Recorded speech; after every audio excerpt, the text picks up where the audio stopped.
So it's Friday, and what does Friday mean besides the end of the week and a 9 to 5 mentality? It means another episode with Nick. Now, if you're following us on some type of platform in which you can't see us, follow us. If you are following us or you can see us right now, subscribe to us. Whatever, wherever you are and however you're watching or listening, thank you for being here. Click whatever button allows you to see us again, because we do this almost every single week. Now, Nick, I'm not going to do this with you while I'm in the Bahamas. I'm sorry to tell you. And I will be in the Bahamas in about 2 weeks, but we'll make sure to stock up on a few extra episodes, schedule them in there, and you'll think we're here even if we're not. Pretty cool, YouTube, right? I was going to say, I'm actually going to be gone, but I think I'm not going to be gone during either of our normal recording days. So, works out for me. We'll be gone, but you won't even know that we're gone. Yeah, nobody will notice. We'll be all caught up. I was on a replay. Adam set one of our episodes up to replay, and I was live and watching myself at the same time, but I wasn't really live. It was a 1995 rerun. That's so funny. All right. So today we're talking as if we're in the mirror universe, but we're going to progress our way back to Medicare. So if you like listening to Nick talk about Medicare, I'll make sure to get to it. But we're going to start as if it's 2017. And we're talking about final expense again. Nick, it's like the insurance panel all over again. My goodness, we're talking final expense. Outstanding. Flashback. I'm in a final expense headspace now. What's up? We're going to talk about earning your way up the commission ladder, or starting at the top, which is commonly referred to as street. So how does that conversation sound for today? Is street the top or is street entry level? Well, that's a really good question. Hold on. That's number 3. What really even is that? Let's start at the beginning. Okay. Earning your way up. Now, of course, in corporate America, earning your way up is actually pretty common. As a retail employee, earning your way up is a pretty common occurrence. Sure. In fact, in most of America, you earn your way up to like progressive increases in your pay and your salary and your benefits and your time off. That's pretty typical, you would say, in corporate America, right? Absolutely. Okay. But in the mirror universe of final expense, where we're going to spend the first couple minutes this morning, there are many organizations that make you earn your way up from a very low commission level to a still pretty low commission level. Let's just say they're starting people at 50 or 60% comp, and maybe somewhat generous, actually, 50 or 60%. There are a lot of places that'll start you at 30. I'm trying to be generous here. Yeah. Okay. Anything lower than that is just disgusting. And maybe they top out at around 100% because there's only 100% of the premium, and you couldn't possibly be paid any more, right? How could they possibly pay you more than 100% of the premium? That's the top. There's no more money past that. It's 100. Nope. What's after 100? 0. It's not like the first 2 to 4 years worth of premium get paid out in commission every time a policy gets sold. Correct. So let's unpack that myth first. That's a good one to start. Does the insurance carrier pay more than 100% commission level? Yes. Okay. Yeah, absolutely. Not only does the insurance carrier pay more than 100% commission level, the insurance carrier pays significantly more than 100% commission level. The insurance company is not going to make a dime off of any policy that is sold for a minimum of 2 years, and depending on the company and the product, sometimes 4. Good Not answer. A dime. Good answer. I got another one for you. Does Facebook know if I'm on advanced commission or what my commission level is? And should I ask Facebook what my comp level is on a carrier? No. Why would Facebook know these things? Facebook doesn't know much about it. Also, people on Facebook don't know much, including like be careful of who you're taking advice from. Honestly, I posted something on Facebook the other day, literally yesterday, and was just like, hey, people ask me this thing all the time. And somebody responded, didn't know who I was. And their response was like, in my experience, when people ask me all the time, they've been asked never. Now, the reality is I actually get asked stuff all the time. My DMs on Facebook and Reddit and other places are sort of crazy. But that's not a bad skeptical attitude to take. I don't have a problem with this guy having said that, because people blow their own horn all the time on social media, and most of the time you shouldn't be listening to them. Most people haven't done what you and I have provably done in terms of sales. Like I don't know what your total numbers are lifetime, but I crossed the $2 million in final expense premium sold this year. And I have significantly more products than just final expense that I've sold. We've actually done some stuff. We've been on the carrier trips and various leaderboards and things to prove it. But most people that you talk to have been doing this for like a hot minute. Yeah. Most of the people that are on social media that are talking about this have been doing this for like maybe a year. Maybe. Yeah. It's tragic because I feel like if you're on a Facebook group and you're asking what commission level you're paid on Guaranteed Trust Life, whoever's making money off of you on that sale, man, they're getting some free labor or free money. Like, good God. I'd be absolutely embarrassed if somebody who was contracted under me ever posted that, because that means I had failed them in some form of leadership. No, it's horrible. And I don't necessarily always want to blame the because sometimes people are just insecure and they want to ask everybody in the world for advice. Yeah. But man, there are a lot of good things that some of these social media groups can do. There are a lot of things that you can really learn from these social media groups, and there are a lot of really knowledgeable people in some of these groups. But basic questions, like if you have to go to social media to get those questions answered, you really need to be considering the amount of help that you're getting, and maybe rethinking. Like maybe you can go to you should have a person you can just go talk to, like somewhere.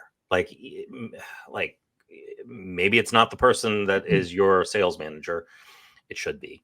But if it's not, like, you should have somebody that you know that's actually trustworthy and not a random internet stranger. Yeah. Don't go get medical advice from random internet strangers. Don't go get legal advice from random internet strangers. Don't go get tax advice from random internet strangers.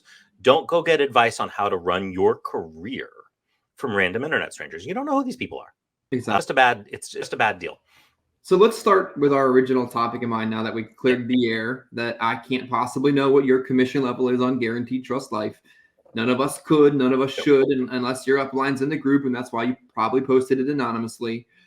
He didn't, but people do. I don't get it. Earning your way up. So when I started in the final expense business, I had some badass training. I knew exactly what to do, what to say, what to carry, what to wear. All that stuff was covered. Great opportunity to succeed because they told me what to do, and I freaking did it. That's really all you got to do. But I found out over the course of time that the commission system was kind of bullcrap. I mean, thank God I had the opportunity to start, but I had to start really low. I don't remember how low it was. It was criminally low. And I only really earned my way to that 100-ish% commission level from nepotism. Like, because I knew somebody and I wasn't 9 levels down. I was at a fair enough level because they knew that I knew. And earning your way up, like, should really, on final expense, on name brand, full comp carriers, should agents have to be starting so low? No. So we mentioned street level commission. Street level is an important concept in pretty much every insurance line. Maybe not PNC. I don't know very much about PNC. I'm not, but like life and health insurance, every life and health insurance, street level is an important concept. Street level is the amount of money that you would be able to be paid if you just knocked on an insurance company's door and said, "Hey, I would like a contract. Here's my license and proof that I can legally sell your products." And they ask you no questions other than, "Are you licensed?" And they hand you a contract. That is street level. For final expense, average street level is between 115 and 120%.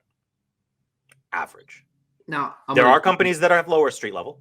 Some companies have street levels that are 100 or 110%. And 10 years ago, that was much more common. But commissions have gone up across the board. Inflation is happening. For non-final expense policies, street level is different. For a fully underwritten whole life policy, it's closer to like 80 to 90%. For a fully underwritten term life policy, it's a little more. For a simplified issue term life policy, average street level commission is actually higher.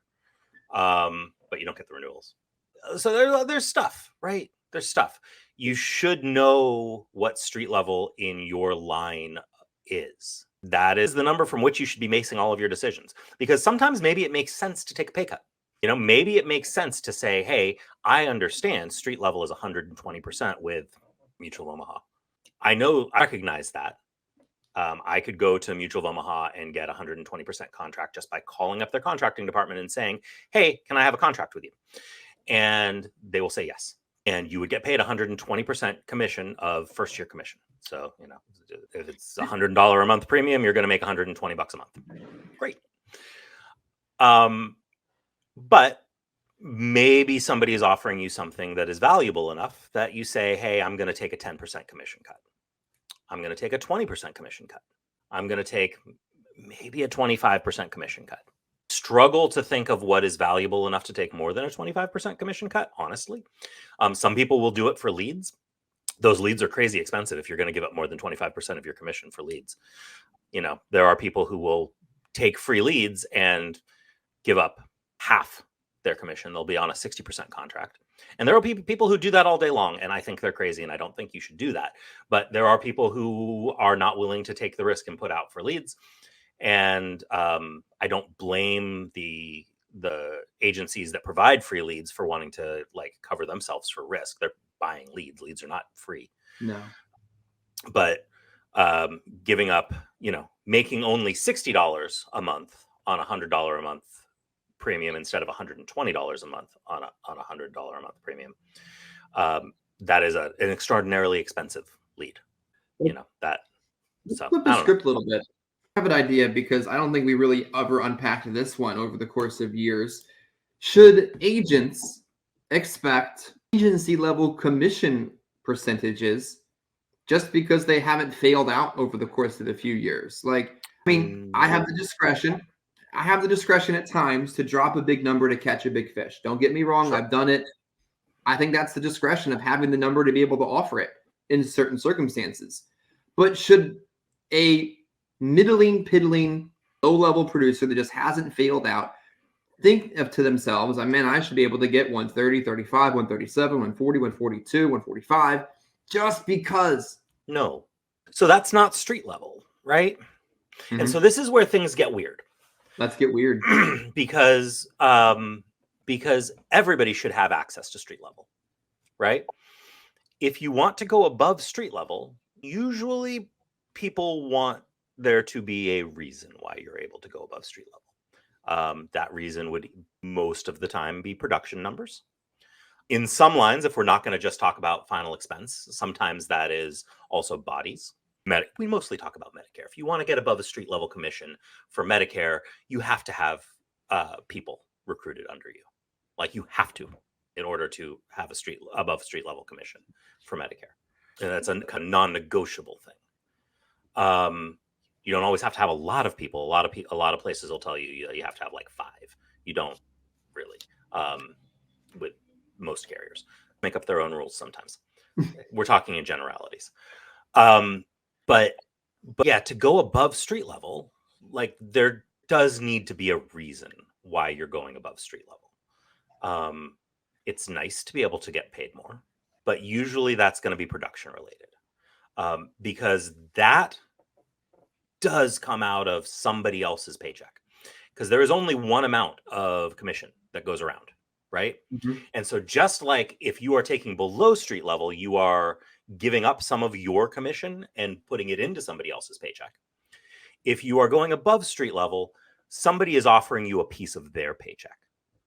And everybody up and down the food chain really does deserve to get paid for the work that they do. They're all actually, in theory, doing something. Now, if you've got a manager, if you've got an upline, I hate the phrase upline, but it is becoming much more common throughout the insurance world. If you've got somebody, at your IMO who is directly above you, which is that is the person whose paycheck this money is coming out of. If they're not earning their money, maybe you don't feel bad about forcing the issue. And if you're providing them with enough value, they're not going to feel bad about giving you the money, right? You're providing them with, maybe you're helping train agents, maybe you're producing a tremendous amount and they're making up the loss in volume. Maybe you do have downline agents that you're bringing in, and like it all kind of comes together. Like there are good reasons why people will want to give you an above street level contract. See, I remember you're making a good point there, trying to rationalize where I was years ago. Like, well, the leads are good. The leads are consistent. The training's decent. The convention was nice. The lead department, at a certain point, I couldn't do it. Yeah. Like I couldn't rationalize my way from where I was to where I should be. And then guess what happened? I got to where I should be. And the amount of money that actually deposited itself into its bank account, you couldn't really make sense of it until it was there. Like, I could do the math on it. I could multiply it. And I'm like, holy, this is no joke difference. Yeah. But there also comes a point where we're talking about higher levels and what it takes to be able to obtain them or attain them. And it comes to the point where you're also developing your safety net, where I can give you street level. I can have myself at a mid-agency level. And when when an agent fails out by writing bad bank account numbers down and writing multiple policies on the same person, and it takes a few months to figure out you're not really a 10K a week agent, you're a freaking fraud, there's some kind of a safety net for when your failure becomes $25,000 a roll-up. Like, that's why some of that pay and gap exists at the top, because those situations are all too real. Right. And it is very much designed that way. Like the reason why IMOs and FMOs exist instead of everybody just having direct contracts with insurance companies is because insurance companies want it that way, right? If the insurance companies didn't want there to be IMOs and FMOs, there wouldn't be. They want that layer between them so that they're insulated from the risk, so that they can pay advances and not have to worry that they're not going to get paid back if the business goes bad, because the FMO and the IMO are on the hook for the advance, right? The insurance company, the house always wins. It's, the house always wins. The insurance company is like, their whole reason for existing is risk management. They're not going to put themselves at risk. They're a risk management company. They're managing their risk. And so, there is going to be that level, that cushion. And this is why, you don't just have 250% commissions paid out to an agent when the agent writes business, because 250% commissions get paid out, but it gets paid out to like 15 different people in little bits. Like if at a final expense company, let's go back to Medicare. Your regional rep at whatever company you're talking about, Humana, United Healthcare, whoever your regional rep is, every time you sell a policy, they make a flat commission. They make, I don't know, depends on where they are in the chain, but they're making money. It's not just your FMO that makes money. If you have an agency under an FMO or an IMO, both the agency and the IMO get paid every time you write a policy. And so does the regional rep. And so does, if there's a local rep in addition to the regional rep, so does the local rep. So does the VP who the regional rep reports to. Like all of these people get paid every time you write a policy. And there are agents who hate that. Hate that. And like, I don't know, man, maybe this isn't the business for you. Like, go do something else.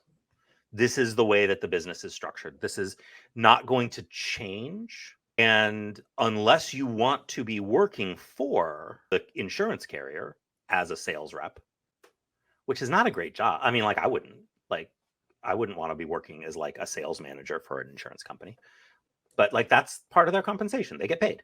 Every time you write something, they get paid. They don't get paid much, but there's lots of agents selling for Humana. Yeah, they get paid every single time. So let's make the transition. We talked about starting from the bottom and working your way up, and how that may not be ideal because the leads are so expensive nowadays. How could you even make it in the time where they're this expensive, whatever, starting too high or getting something that you really aren't at that level to get because you don't have the production to earn it. When you're starting really low or even average, how are you ever going to make the transition into Medicare if you're just barely getting by on, say, an 80% commission level? Well, yeah, and how are you affording leads, right? Like this is why we have agents who are working like stomped on $10 like shared 5 times 6-year-old Facebook leads. But man, I make so much money off of these aged leads. What are you talking about? I got a text message. Hang on, I got a text message last week from somebody who said they were with I guess we won't use the name, a very famous, well-known, especially on social media, 3-letter FMO. I got a text message saying, "Hey, are you still interested in talking about the life insurance that you'd inquired into about 6 months ago?" I'm going to tell you, I did not inquire about life insurance 6 months ago. I know a guy.